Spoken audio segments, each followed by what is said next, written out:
Hello students, welcome to RNM academy channel. Students, आज के video का टॉपिक है सेंट्रीफ्यूगल कंप्रेसर्स। आप सब जानते हैं कि सेंट्रीफ्यूगल कंप्रेसर एक रोटरी टाइप कंप्रेसर्स है। जब रोटरी टाइप कंप्रेसर की बात करते हैं तब रोटरी टाइप कंप्रेसर्स में भी दो प्रकार है। एक है पॉजिटिव डिस्प्लेसमेंट कंप्रेसर और दूसरा है रोटोडायनेमिक कंप्रेसर्स। पॉजिटिव डिस्प्लेसमेंट कंप्रेसर किसको कहते हैं? जहां वॉल्यूम के रिडक्शन पर प्रेशर बढ़ता है। Pressure is increased at the cost of volume, means volume में रिडक्शन और प्रेशर राइज होता है। जबकि रोटोडायनेमिक कंप्रेसर जो है उसमें प्रेशर राइज होता है एनर्जी कन्वर्जन की वजह से। एनर्जी में कन्वर्जन होता है, काइनेटिक एनर्जी का कन्वर्जन प्रेशर एनर्जी में होता है।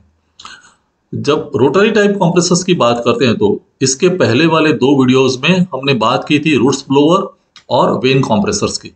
तो रूट्स ब्लोअर और वेन कंप्रेसर्स दोनों पॉजिटिव डिस्प्लेसमेंट टाइप कंप्रेसर्स हैं, जहां वो दोनों कंप्रेसर्स लोअर स्पीड से काम कर रहे हैं। अगर आपने वो वीडियोस नहीं देखा है तो कंप्रेसर नाम का जो प्लेलिस्ट है उसमें दोनों वीडियोस अवेलेबल है, आप देख सकते हैं। अब जब हम सेंट्रीफ्यूगल कंप्रेसर की बात करते हैं तो वो रोटोडायनेमिक कंप्रेसर है। ऑफ कोर्स रोटरी कंप्रेसर है लेकिन रोटोडायनेमिक है। क्यों?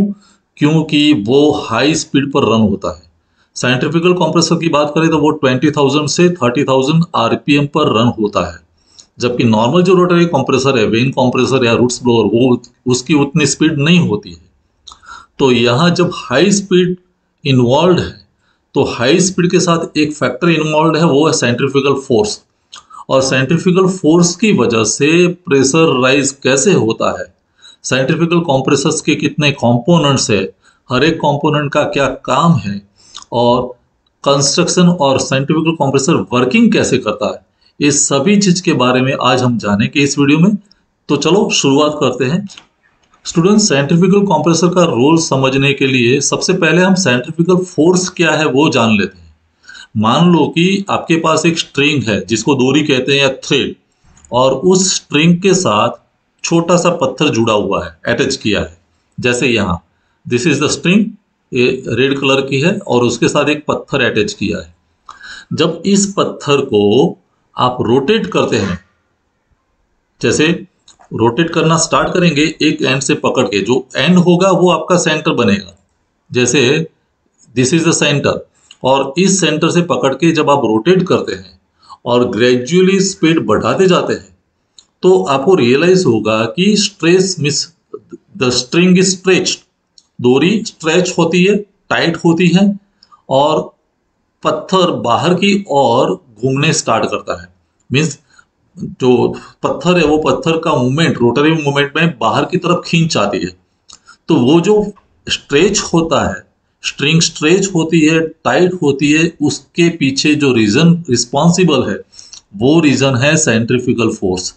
जैसे जैसे आप स्पीड बढ़ाते जाएंगे वैसे वैसे सेंट्रीफ्यूगल फोर्स बढ़ता जाता है, और वही सेंट्रीफ्यूगल फोर्स यहाँ सेंट्रीफ्यूगल कंप्रेसर में काम करता है।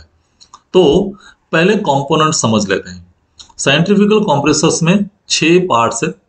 फर्स्ट है inlet casing with convergent nozzles, दूसरा है इनलेट गाइड विंग्स, फिर इंड्यूसर, फिर इम्पेलर और डिफ्यूजर एंड वॉल्यूट कैसिंग।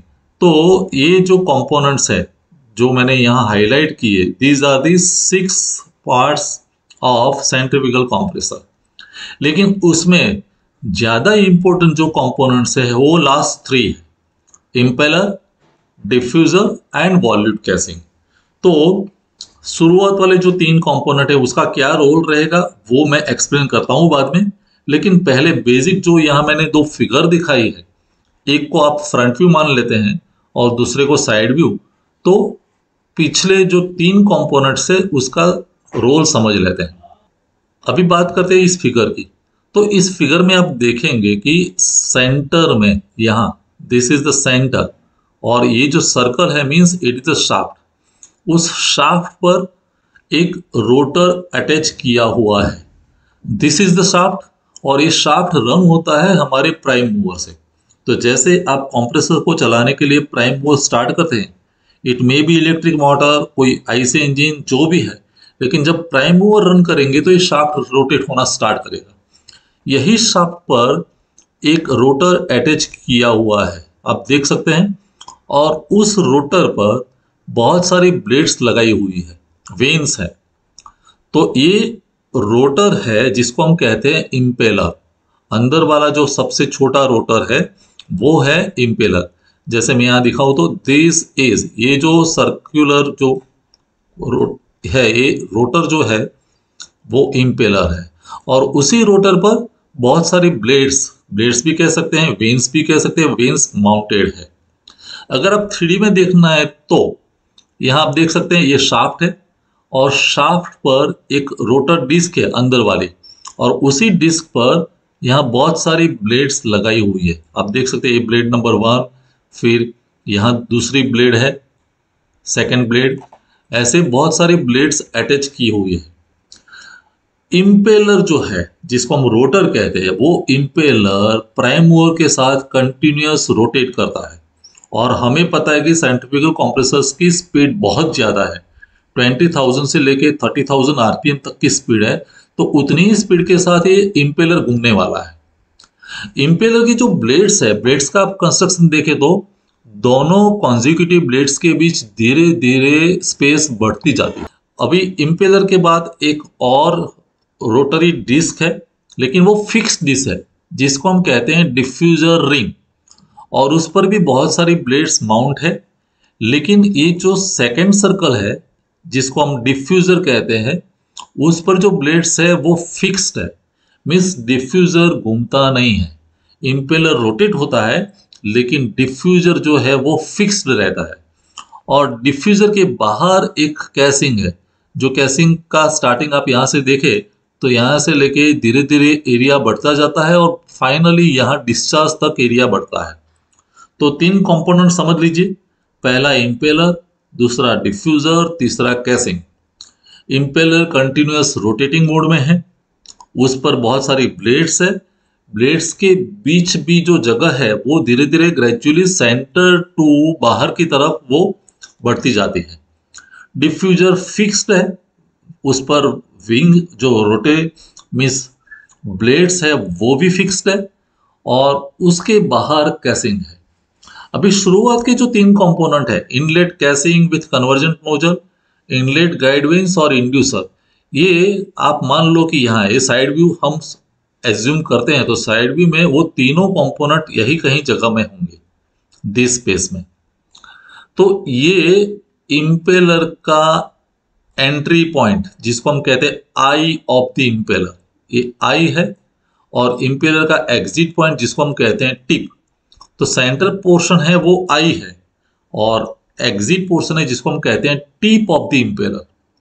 अभी एयर की एंट्री कैसे होगी, तो सबसे पहला कंपोनेंट एक कैसिंग जैसा है, और कैसिंग के अंदर कन्वर्जेंट नोजल्स है। नोजल्स का काम हमें पता है कि nozzles convert pressure energy into kinetic energy. तो नोजल्स फिट की गई हुई है, नोजल्स जो भी एयर वेलोसिटी है, एयर अंदर आती है तो उस वेलोसिटी को बढ़ावा देती है, pressure down means pressure reduce करती है। तो प्रेशर का कन्वर्जन काइनेटिक एनर्जी में होता है। मीन्स प्रेशर ड्रॉप होगा तो बाहर का प्रेशर तो एटमॉस्फेरिक प्रेशर है, नोजल्स की वजह से अंदर का प्रेशर डाउन हुआ तो एक प्रकार का सक्शन स्टार्ट होता है एटमॉस्फेरिक एयर का। तो वो air with some velocity enters into the casing, और उसी कैसिंग में आगे वाला पार्ट है वो इनलेट गाइड वेन्स है, आईजीवी। इनलेट गाइड वेन्स का सिर्फ एक ही फंक्शन है, जो एयर अंदर आई सक्शन के तौर पर उसको सही दिशा देना, तो डायरेक्ट करता है वो इम्पेलर की ओर। इनलेट गाइड वेन्स का उतना ही काम है, वो डायरेक्ट करता है इम्पेलर की ओर। और उसके लिए बीच में एक कंपोनेंट है इंड्यूसर। तो इंड्यूसर से वो एयर जाती है आई ऑफ द इम्पेलर। ये तीनों कंपोनेंट मींस एयर की एंट्री होती है एक्सियल डायरेक्शन में, इस डायरेक्शन में जो एक्सिस शाफ्ट की है उसी डायरेक्शन में एयर की एंट्री होगी। लेकिन एयर की एंट्री इंपेलर में होने के बाद वो उसकी मूवमेंट होगी रेडियल डायरेक्शन में। तो एंट्री एक्सियल डायरेक्शन में, फिर एयर घूमेगी रेडियल डायरेक्शन में। मींस इंपेलर्स में इम्पेलर्स के बाद डिफ्यूजर में, डिफ्यूजर के बाद कैसिंग में। अभी इम्पेलर में कैसे काम करेगी, तो एयर की एंट्री हो गई। अभी ये एयर जो यहाँ सेंटर में एंटर हुई एक्सियल डायरेक्शन में, वो एयर, क्योंकि इम्पेलर हाई स्पीड पर घूम रहा है, तो हाई स्पीड की वजह से centrifugal force comes into picture, और सेंट्रीफ्यूगल फोर्स की वजह से मोमेंटम बढ़ जाता है। मोमेंटम बढ़ता है मींस विथ हाई वेलोसिटी जो एयर की वेलोसिटी है वो भी बढ़ती है। साइमल्टेनियसली एयर दोनों ब्लेड्स के बीच में से पास होती है, जैसे यहां, तो ये एरिया बढ़ता जाता है, और एरिया बढ़ता है तो वेलोसिटी डाउन होती है। आप कंटिन्यूटी इक्वेशन याद कीजिए, A1 V1 is equal to constant, तो area into velocity is equal to Q, constant discharge. अभी एरिया बढ़ा मीन्स वेलोसिटी कम हुई, वेलोसिटी कम हुई तो प्रेशर बढ़ा, वेलोसिटी में reduction means pressure is increased. तो इंपेलर के आई से इंपेलर की टिप की ओर जब एयर बढ़ती है तो दो बातें याद रखने की जरूरत है। एक तो साइंट्रिफिकल फोर्स की वजह से वेलोसिटी भी बढ़ती है, साइमल्टेनियसली जो दोनों ब्लेड्स के बीच जो शेप है वो शेप की वजह से प्रेशर भी बढ़ता है।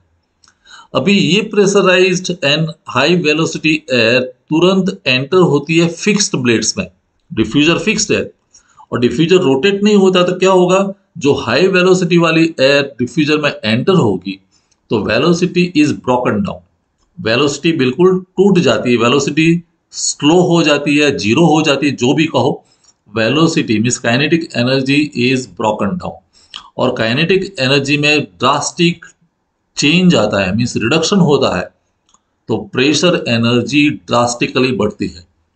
तो प्रेशर एनर्जी डिफ्यूजर में बढ़ती है, और दो डिफ्यूजर ब्लेड्स के बीच भी पैसेज ऐसे है जैसे ग्रेजुअली एरिया इज इंक्रीज, और एरिया बढ़ता है तो वेलोसिटी डाउन होती है, वेलोसिटी डाउन होती है तो प्रेशर बढ़ता है, मीन्स डिफ्यूजर में मेजर प्रेशर राइज होता है क्योंकि वेलोसिटी का कन्वर्जन हो गया प्रेशर में। और ये प्रेशराइज्ड एयर फिर एंटर होती है कैसिंग में। कैसिंग में भी आप देखें तो धीरे धीरे ग्रेजुअली एरिया इज इंक्रीज्ड, यहां से लेके बाहर निकले ये जो पैसेज है, the area is gradually increase, और फाइनली वो डिस्चार्ज की ओर जाता है तो यहाँ एरिया बहुत बढ़ जाता है। एरिया बढ़ता है तो हमारा कंटिन्यूटी इक्वेशन जो है उसके अनुसार वेलोसिटी में रिडक्शन होता है और प्रेशर राइज मिलता है। So finally pressurised air is supplied to the destination, जहां भी रिक्वायरमेंट है वहां ये प्रेशराइज एयर एग्जिट के तौर पर हमें मिलती है कंप्रेसर में। तो ये सेंट्रीफ्यूगल कंप्रेसर का फंक्शन है। याद रहे, इंपेलर है जो मेजर पार्ट है, फिर डिफ्यूजर है जो फिक्स्ड पोर्शन है, और फिर कैसिंग है। तो ये तीनों जगह एनर्जी कन्वर्जन टेक्स प्लेस, तीनों जगह एनर्जी कन्वर्जन होता है, और एनर्जी कन्वर्जन मेन होता कहाँ है, काइनेटिक एनर्जी का कन्वर्जन होता है प्रेशर एनर्जी में। तो जो मेन सोर्स है काइनेटिक एनर्जी वो कहाँ से मिलती है, due to the rotation of the impeller, और इसीलिए जितनी हाई स्पीड उतनी काइनेटिक एनर्जी की जो वैल्यू है वो ज्यादा होगी।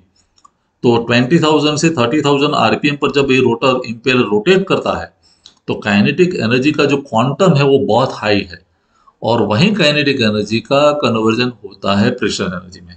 तो इस तरह से सेंट्रीफ्यूगल कंप्रेसर काम करता है।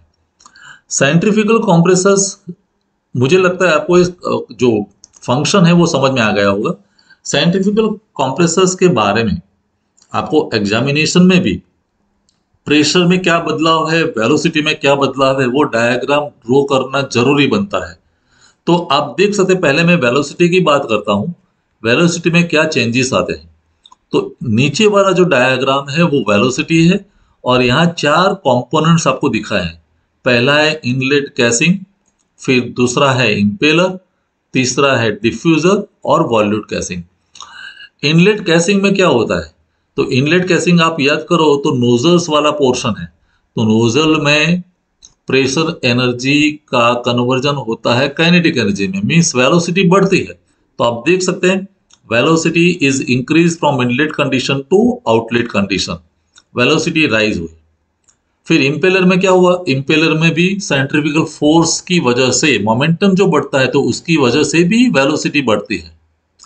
लेकिन डिफ्यूजर में कंप्लीट वेलोसिटी टूट जाती है, वेलोसिटी रिड्यूस हो जाती है क्योंकि फिक्स्ड है, तो वेलोसिटी ड्रास्टिकली रिड्यूस्ड यहां तक। और फाइनली वॉल्यूट कैसिंग जो है, इनवॉल्यूट टाइप का जो शेप है, वो इनवॉल्यूट कैसिंग में भी एरिया बढ़ता है तो वहां भी वेलोसिटी फाइनली रिड्यूस होती है। तो ये वेलोसिटी डायग्राम हुआ। प्रेशर में क्या बदलाव आता है, तो इनलेट केसिंग में जहां एटमॉस्फेरिक एयर एंटर होती है नोजल में, तो प्रेशर रिडक्शन होता है और काइनेटिक एनर्जी बढ़ती है। तो नोजल्स में मींस इनलेट केसिंग में pressure is reduce slightly below atmospheric pressure. Impeller में प्रेशर बढ़ता है। क्यों बढ़ता है, क्योंकि दोनों कॉन्जिक्यूटिव ब्लेड्स के बीच एरिया बढ़ता है, वेलोसिटी कम होती है और प्रेशर बढ़ता है। तो इंपेलर एक ही ऐसा कंपोनेंट है जहां प्रेशर भी बढ़ता है और वेलोसिटी भी बढ़ती है। फिर डिफ्यूजर, तो डिफ्यूजर में pressure is increase, drastically increased. और फाइनली कैसिंग में भी प्रेशर में इंक्रीज होता है। तो वैसे कुल मिला के तीनों स्टेज में प्रेशर राइज होता है और finally pressurise air is discharge in the delivery section. तो ये बात आपको समझ में आई होगी।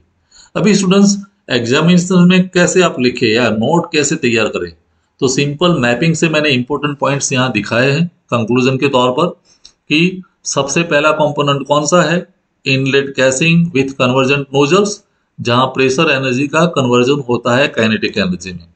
फिर दूसरा कंपोनेंट है इनलेट गाइड विंस। तो इनलेट गाइड विंस का रोल क्या है, inlet casing to the eye means यहां तक इंपेलर की जो आई है, एंट्री सेक्शन है, वहां तक गाइड करने का काम आईजीवी का है। इंड्यूसर सेक्शन भी उसी रोल है, वो आई की और उसको गाइड करता है। फिर फोर्थ कंपोनेंट है इंपेलर, जिसको हम रोटर कहते हैं, जिसकी स्पीड है 20,000 से लेके 30,000 आरपीएम तक, और वहां काइनेटिक एनर्जी भी बढ़ती है और प्रेशर एनर्जी भी बढ़ती है। काइनेटिक एनर्जी क्यों बढ़ती है, साइंटिफिक फोर्स की वजह से। प्रेशर एनर्जी क्यों बढ़ती है, दोनों ब्लेड्स के बीच ऐसा शेप है डिफ्यूजर टाइप का, जिसकी वजह से प्रेशर एनर्जी भी बढ़ती है। और नेक्स्ट कंपोनेंट है डिफ्यूजर, जहां जो काइनेटिक एनर्जी इंपेलर के आउटलेट पर मिली उसका कंप्लीट कन्वर्जन हो जाता है प्रेशर एनर्जी में। और फाइनल जो कंपोनेंट है वॉल्यूट कैसिंग, वहां एरिया ग्रेजुअली इंक्रीज होता है तो वहां भी काइनेटिक एनर्जी में रिडक्शन होता है, प्रेशर एनर्जी बढ़ती है। तो इस तरह से सेंट्रीफ्यूगल कंप्रेसर काम करता है। तो students I hope centrifugal compressor का कंपोनेंट्स, वर्किंग, वो सब बातें आपको समझ में आई होगी। कोई डाउट है, क्वेरी है, तो कमेंट सेक्शन में जरूर लिखें, I will solve your query. तो मुझे लगता है इसमें कोई प्रॉब्लम नहीं होगा। तो नेक्स्ट वीडियो में कोई नए टॉपिक के साथ फिर मिलेंगे। Thank you for watching, thank you very much. अगर आपको ये वीडियो पसंद आया है और आप मेरे चैनल पर नए हैं तो प्लीज मेरे चैनल को लाइक कीजिए, शेयर कीजिए और सब्सक्राइब जरूर कीजिए। Thank you very much.